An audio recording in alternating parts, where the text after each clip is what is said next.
Imagine a world where violence is a way of life and loyalty is as fragile as glass. Welcome to the story of Tommy DeSimone, a man so ruthless that even Hollywood had to tone down his character. In the annals of organized crime, few figures stand out as much as this cold-blooded killer who inspired Joe Pesci's Oscar-winning performance in Goodfellas. But here's the chilling truth. The real Tommy was far more sadistic and ruthless than anything you've seen on screen. So brutal, in fact, that movie producers feared audiences wouldn't believe such a monster could actually exist. From his early days as a teenage hitman to his mysterious disappearance, we're about to dive into the dark and twisted life of a man who embodied the very essence of mob brutality. This is the story of Tommy DeSimone, a tale so shocking it makes fiction pale in comparison. In the history of Mafia movies, few figures stand out as much as Joe Pesci, known for his portrayal of hyper-violent and hot-tempered gangsters. In 1990, Pesci electrified the world with his Oscar-winning performance as Tommy DeVito, an aggressive and unpredictable associate of the Luquezzi crime family in the film Goodfellas. Although Joe Pesci's character was a disturbed individual, in reality, he was a toned-down version of the real person. The producers of Goodfellas have stated that the real Tommy was so sadistic and ruthless that audiences wouldn't have believed someone like him could actually exist. The real Tommy was so sadistic and ruthless that audiences wouldn't have believed someone like him could exist. In this video, we explore the rise and fall of the real Tommy DeSimone. Tommy was born on May 24, 1950, in Cambridge, Massachusetts, into a family with strong connections to the Cosa Nostra. His paternal grandfather, Rosario DeSimone, and his uncle, Frank DeSimone, had both been leaders of a crime family based in Los Angeles. His two brothers, Robert and Anthony, were also associates. From the Gambino family in New York, the most significant influence in Tommy's life was his family friend and Mafia associate, Jimmy. Jimmy took the young Tommy under his wing and involved him in various criminal schemes such as car theft, insurance fraud, and cigarette smuggling. As Tommy grew, he also took on less glamorous duties like serving drinks, food, and shining shoes. Although Jimmy was a big earner and very popular due to his friendly and outgoing personality. Jimmy could never become a full member of the Mafia due to his Irish heritage. Only those of full Italian descent are eligible to be official members of the Cosa Nostra. As a result, Jimmy was considered an associate and worked under Paul Vario, a capo of the Lucchese family operating in Brooklyn, New York. Despite Jimmy's charming personality, he harbored a deep-seated darkness and was notorious for his explosive temper. Henry Hill detailed this in his 1985 book, describing Jimmy's reputation for being wild. He could kill you without hesitation, yet be as polite as shaking your hand. He was terrifying and scared even the most frightening guys. Nobody really knew where they stood with him, but he was also smarter than most of the guys around him, and a big earner. Jimmy always brought in money for Paul and the crew, and that was ultimately why his madness was tolerated. In 1963, Jimmy introduced the 14-year-old Tommy to Henry Hill, who was 21 at the time and had just been discharged from the army. Jimmy and Henry had recently gotten involved in cigarette smuggling, which was proving to be highly lucrative. Recently involved in cigarette smuggling, which was proving to be highly lucrative, Jimmy asked Henry to take care of young Tommy and teach him the ins and outs of the cigarette business. Soon, the two were earning nearly $400 each day selling smuggled cigarettes at construction sites and subway stations throughout Brooklyn. They made so much money that they eventually bought their own semi-trailer, which they frequently drove to North Carolina and filled to the brim with boxes of cigarettes. These boxes sold for 21 cents in North Carolina compared to New York, where the same carton would cost much more due to differences in cigarette taxes. This plan was so successful that it didn't take long for the market to become saturated with cheap cigarettes, as other groups like the Colombo Gang noticed the scheme and began smuggling cigarettes as well. By that time, Henry and Tommy had moved on to stealing cars and sending them to Haiti, which earned them a considerable profit for each vehicle. They were also involved in numerous other crimes such as extortion, fraud, receiving stolen property, and truck hijacking. Even in those early days, Tommy quickly gained a reputation for having an explosive temper and was known for losing his cool easily. He also seemed to enjoy hurting others, as it was a tradition of his to test any new firearm by shooting a random civilian. One day, Henry witnessed this firsthand while they were walking down a street in Brooklyn. Tommy, who was 17 at the time, shouted at a random passerby. When the man turned around, Tommy pulled out a gun and shot him several times. The man was a complete stranger, and as he lay dying, Henry remarked that it was cold-blooded. Tommy responded, "Well, I'm a bad cat."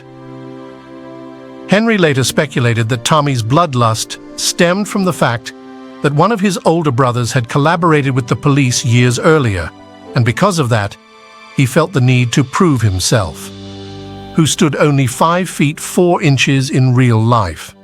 However, Tommy was muscular, stood 6 feet 2 inches tall, and was known for his intimidating physical presence. In 1948, New York International Airport, later renamed John F. Kennedy International Airport, opened in Queens, New York. By the early 1960s, over $30 billion in cargo passed through the airport each year. This proved to be an attractive opportunity. Irresistible to local gangsters, the criminal organization in New York soon had people at the airport watching for potential targets.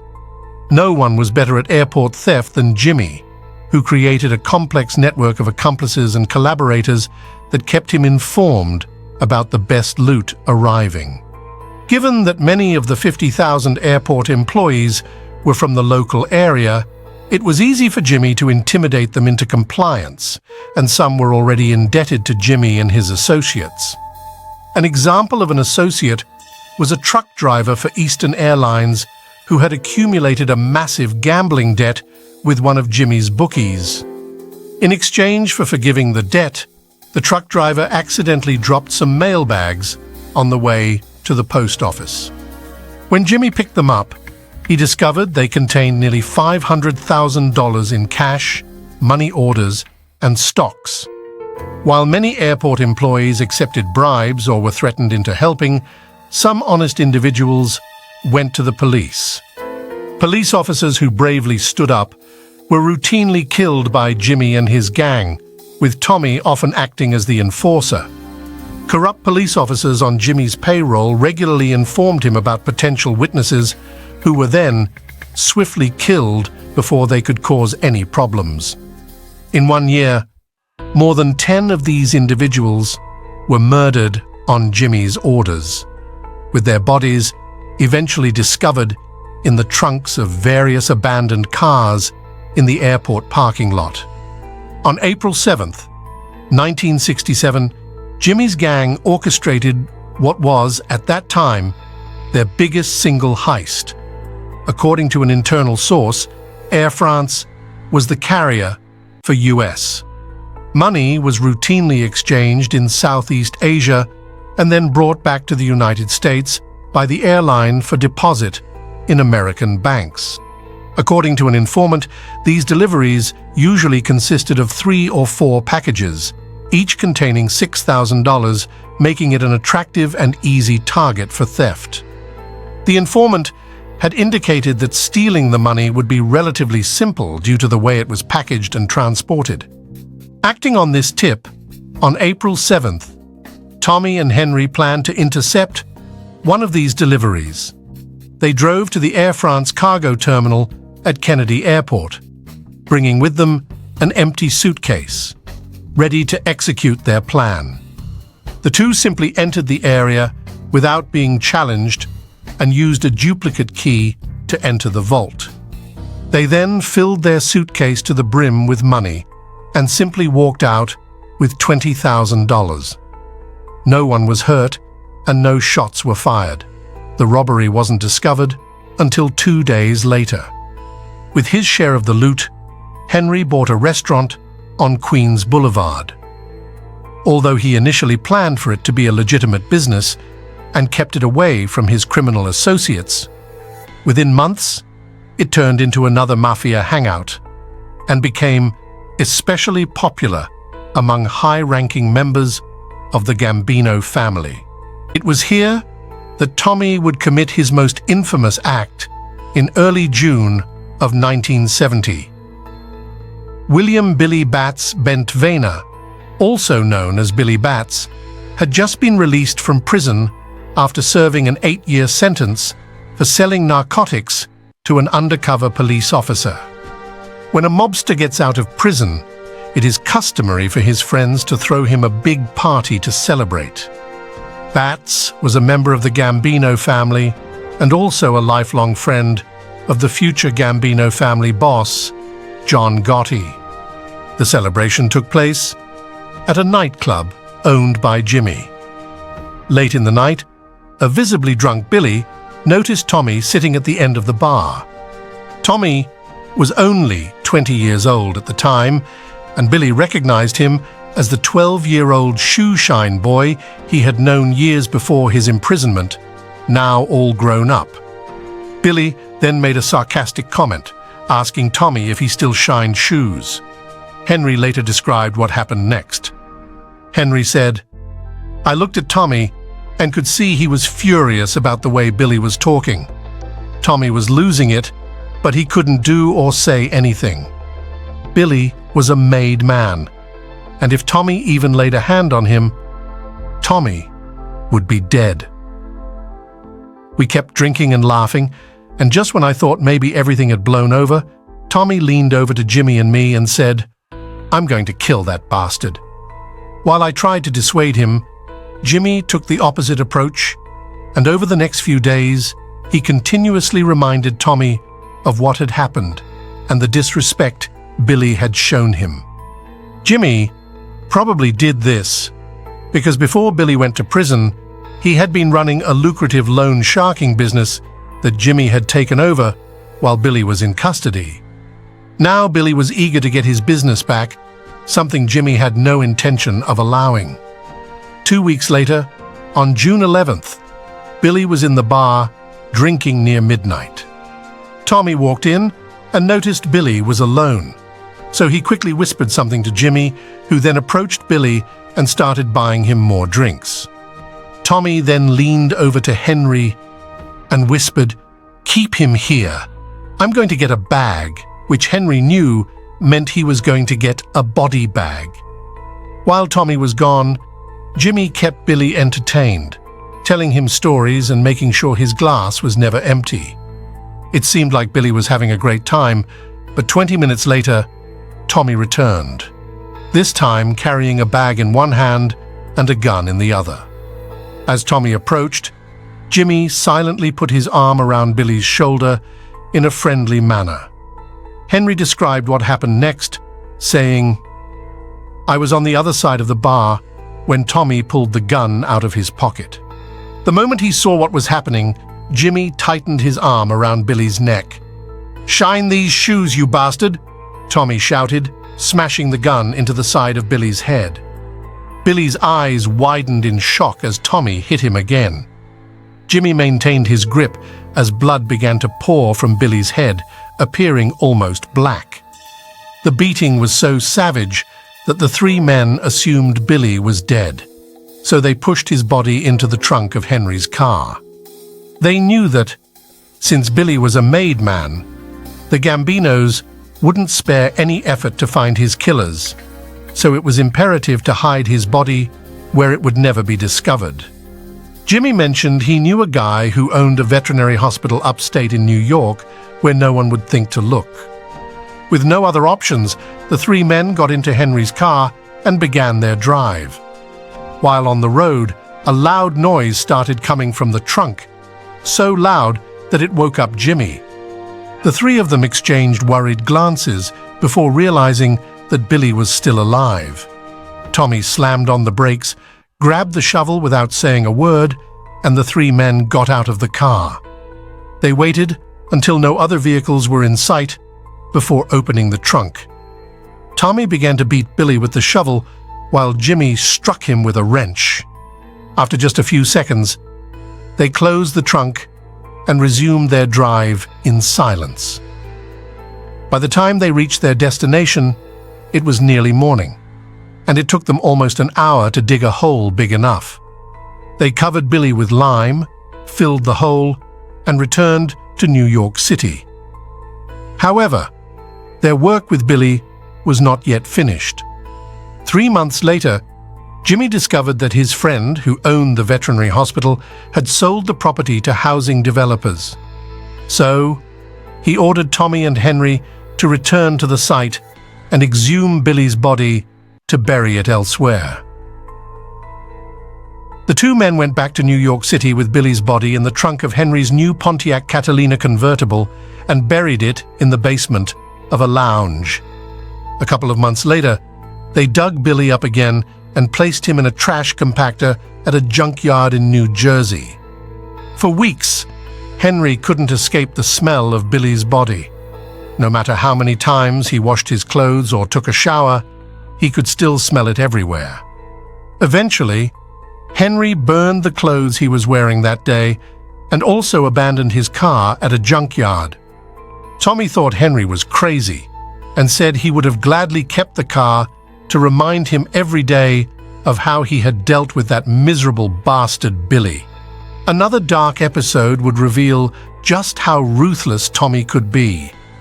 While they were drinking and playing cards, their 16-year-old waiter, Michael Spider Janko, forgot to bring Tommy's drink, which led Tommy to shoot him in the thigh as punishment. A week later, Spider was back at the card game, serving drinks with a cast on his leg. At 3 a.m., an intoxicated Tommy began yelling at Spider, demanding that he dance for his amusement.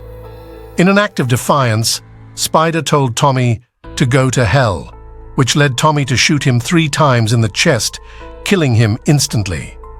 For a moment, there was silence, until Jimmy finally stood up and shouted, "All right, you idiot! If you're going to be such a big fool, dig the hole yourself." Tommy felt insulted and, in a fit of anger, took Spider's body and dug a hole in the basement. Tommy was losing control, and by this point, even routine extortion missions were ending in murder. A couple of weeks later, while Jimmy and his crew were unloading stolen cigarettes at a truck warehouse, the foreman, who had no idea who Jimmy or his men were, demanded to see their union cards. The foreman warned that if they couldn't provide their union cards, he would clear the loading dock. Jimmy tried to reason with the foreman, then attempted to bribe him, and when that failed, he resorted to threats. However, the foreman refused to be intimidated. So Jimmy left, and the next day, he sent Tommy and another team member, Stanley Diamond, to scare him. The foreman lived in New Jersey, and during the drive, both Tommy and Stanley grew increasingly frustrated with the situation and with the foreman's refusal to listen to Jimmy. They had to make the trip to New Jersey, and Jimmy had instructed them to simply intimidate the foreman into cooperating next time. However, instead of just intimidating him, they beat him to death in his own home. No one was safe from Tommy's sadistic nature, not even his friends or loved ones. In 1972, Henry was convicted of extortion and sentenced to 10 years in federal prison. While serving his sentence in a Pennsylvania penitentiary, Tommy seized the opportunity and attempted to assault Henry's wife, Karen. When she resisted, he instead brutally attacked her and left her injured. Henry was released on parole on July 12, 1978, and almost immediately afterward, a local gambler named Marty Krugman informed him that the German airline Lufthansa was transporting large amounts of US dollars to its cargo terminal at John F. Kennedy International Airport. Henry took this information to Jimmy, who began planning what would eventually become the heist of the century. The robbery was a complete success, and in the end, Jimmy and his crew made off with nearly $6 million in cash and $875,000 in jewelry, making it the largest robbery ever committed on US soil at that time. After the heist, an associate of the Lucchese family named Parnell Stacks Edwards was tasked with disposing of the getaway vehicle. He was supposed to drive it to New Jersey for destruction, but instead he got drunk and left the car parked in front of a fire hydrant outside his girlfriend's house. The police discovered the vehicle 2 days after the robbery and found Stack's fingerprints all over it, quickly linking him to the heist. After learning about what had happened, Paul Vario ordered Tommy to eliminate Stacks, which he did on December 18th by shooting him 5 times in the head. This would turn out to be Tommy's last murder, as, unbeknownst to him, the Gambinos were already searching for him and seeking revenge. In addition to the murder of Billy Batts, Tommy had also incurred the wrath of the Gambinos by killing Ronald Gerard in 1974. Gerard was a protege of John Gotti and a popular member of the Gambino family with a reputation as a high-stakes gambler. 5 years later, on January 14, 1979, Tommy's wife reported him missing to the police, claiming that the last time she had seen him was a few weeks earlier when he had borrowed money from her. Exactly what happened is unclear, but it is known that the week after Christmas, Jimmy and Henry traveled to Florida to resolve some issues related to a recent drug deal. Tommy would have normally accompanied them, but since he was becoming a made man, he had to stay in New York for his initiation ceremony. While the two were in Florida, Jimmy went to a payphone to call home and check in. After leaving the booth, he had tears in his eyes. "I don't know what's going on," he said. "They just told me Tommy was hit. The Gotti crew took him out. It's because Tommy killed Billy Batts and a guy named Ronald Gerald. They were made men with the Gambinos, and Tommy killed them without authorization. The Gambinos found out about Tommy's role in Billy Batts' death, and it's believed that Tommy was taken out as a result." Paul Vario, who secretly had an affair with Henry's wife Karen while he was serving a federal prison sentence, had never had much sympathy for Tommy due to his unpredictable nature. Some believe that when Vario learned about Tommy's attempt to assault Karen, it was the last straw. However, these are only theories, and we may never know the full story of Tommy DeSimone's final hours. It was thought that Tommy had been buried in a reputed Mafia graveyard on the border of Brooklyn and Queens, near John F. Kennedy Airport, where the bodies of other mobsters were recovered by the police in 2004. However, Tommy DeSimone's remains have never been found. If you enjoyed the story of DeSimone's life, don't forget to like, subscribe, and hit the bell icon for more gripping tales from history's underworld. Stay tuned for our next episode. Thank you for watching.